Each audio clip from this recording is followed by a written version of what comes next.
So check it out. One time, a long time ago, my family was driving through Florida, and we're going through like rows and rows and rows of these orange orchards. And the more you drive through those acres and seeing those oranges, you start to you taste that, man, kind of in the back of your mouth. You can just start to taste that citrusy, sweet orange, and you're thinking about, oh man, I want some big, tasty orange juice right now.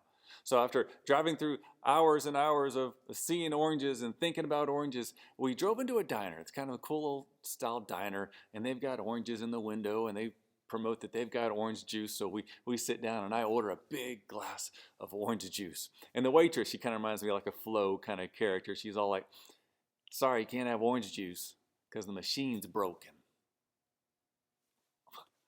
What do you mean the machine's broken?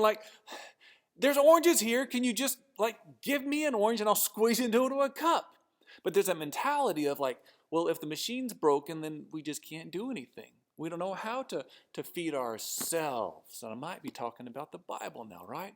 So some people are worried and thinking a lot of churches are not going to open their doors to be in in-person gatherings. You're going, well, who's going to feed me? If the machine's broken, like the church service, and church is way more than just the service on Sunday, and the Bible is not limited at all to pastors that will open the word and preach it, but you got to learn how to feed yourself. Get creative. Squeeze the oranges into a cup, if you will, because God has given us his word, and he says that man will not live by bread alone or oranges alone or any of those kind of things, but by every word that proceeds from the mouth of God.